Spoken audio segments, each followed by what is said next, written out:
Assalamualaikum. Selamat datang di dapur Konita Motekar. Di video kali ini saya akan berbagi resep makanan kekinian. Ini sempat viral juga ya teman-teman. Ini perpaduan antara rasa puding dan cake gitu. Jadi ini pokoknya rasanya enak, bikinnya mudah, anti gagal juga. Langsung saja ke proses pembuatan. Kita siapkan 1 bungkus agar-agar bubuk. Ini saya gunakan yang warna coklat. Teman-teman juga boleh menggunakan yang plain ya, atau yang tidak ada warna. Lalu kita tambahkan dengan gula pasir sebanyak 100 gram atau sampai 110 gram. Lalu tambahkan sedikit garam dan kira-kira 1/4 sendok teh vanili bubuk ya, biar lebih wangi.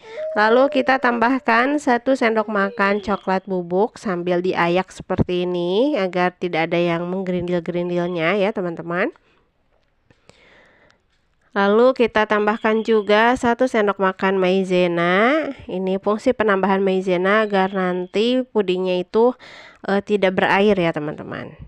Nah, kita campurkan dulu bahan keringnya seperti ini. Jadi sebelum ditambahkan dengan air, pastikan bahan keringnya tercampur rata. Biar nanti pas ditambah air tidak menggerindil-gerindil gitu ya. Nah, lalu kita tambahkan air atau bisa susu UHT warna coklat, bisa juga susu UHT yang putih, atau bisa juga air ditambah dengan kental manis ya teman-teman. Ini saya gunakan air ditambah kental manis. Kental manisnya kurang lebih 5 sachet ya, ditambahkan air sebanyak 750 ml. Kita masukkan airnya sedikit demi sedikit dulu ya, agar bahan keringnya tidak mengapung atau tidak menggumpal gitu. Sambil terus diaduk. Dan kita sisakan kurang lebih 100 ml ya, untuk nanti ditambahkan dengan telur ya teman-teman. Nah, ini yang sudah tercampur gini kita panaskan ya. Jadi pastikan dulu udah tercampur rata, baru kita panaskan. Sambil menunggu mendidih, kita siapkan ini sisa susu yang kita sisakan tadi. Kita tambahkan 1 buah kuning telur. Langsung saja kita masukkan ke sini ke susunya. Lalu kita kocok ya, diaduk sampai tercampur rata antara kuning telur dan susunya. Nah, ini seperti ini.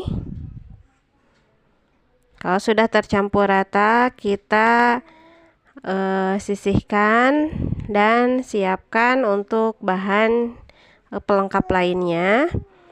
Nah, ini ada coklat blok ya, atau DCC.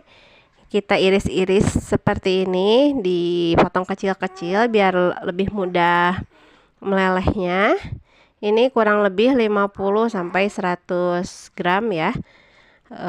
Menyesuaikan saja. Nah, ini setelah agarnya mulai hangat ya, mulai panas, kita tambahkan susu yang sudah dicampur dengan kuning telur tadi sambil diaduk seperti ini. Lalu kita tambahkan DCC-nya ya. Nah, seperti ini. Lalu kita aduk kembali. Pas tadi awal tidak diaduk pun tidak mengapa ya teman-teman. Kalau sudah panas seperti ini, baru kita terus aduk ya. Jangan sampai maizenanya menggumpal di bawah. Kalau sudah mendidih, kita diamkan dulu. Sambil menunggu dingin, kita siapkan biskuit cracker ya. Ini keju cracker. Kita tata-tata dulu di dalam loyangnya. Kalau misalnya tidak cukup, nah seperti ini, kita bisa potong ya bagian pinggirnya agar ukurannya jadi pas ya di loyangnya, biar nanti tampilannya lebih cantik.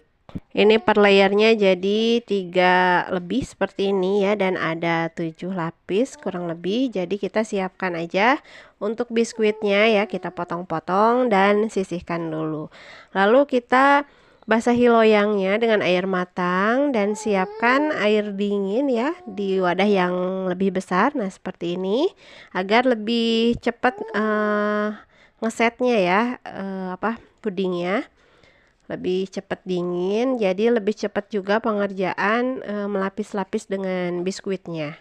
Nah, kita tuangkan kurang lebih 3 sendok sayur bahan pudingnya dan kita diamkan sampai membentuk lapisan ya di bagian atasnya. Jadi jangan tunggu sampai benar-benar ngeset, cukup tunggu sampai bagian atasnya nih seperti ini ada kerak ya atau lapisan atas, tapi sebenarnya bawahnya itu masih basah ya teman-teman. Baru boleh kita susun biskuitnya. Tuh, ini bagian bawahnya ini sebenarnya masih cair ya, tapi bagian atasnya udah terbentuk lapisan gitu ya.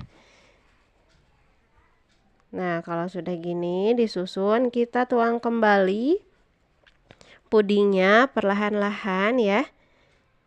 Jangan sampai merusak susunan biskuitnya.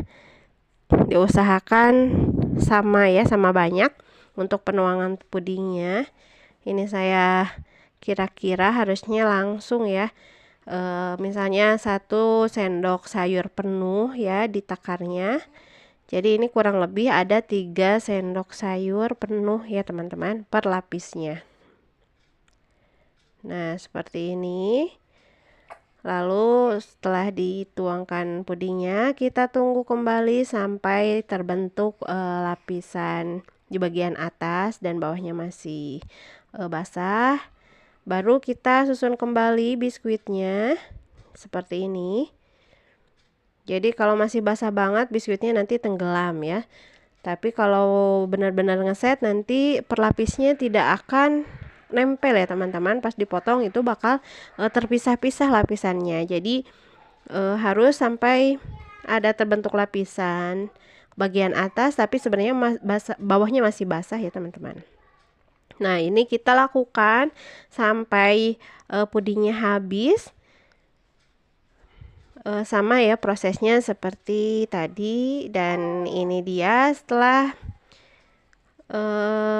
kita dinginkan di dalam kulkas, ditunggu sampai ngeset. Ini pas banget ya, satu adonan tadi ini jadi seloyang gini, dan biskuitnya cuman terpakai hampir setengahnya saja ya, tidak sebungkus biskuit. Nah, ini dia hasilnya, cantik banget ya, apalagi kita lihat dalamnya berlayar-layar dan ini rasanya enak banget. Manisnya pas, tidak kemanisan, dan ada gurih-gurih dari biskuitnya. Pokoknya ini wajib dicoba. Terima kasih sudah menonton, semoga videonya bermanfaat. Wassalamualaikum warahmatullahi wabarakatuh.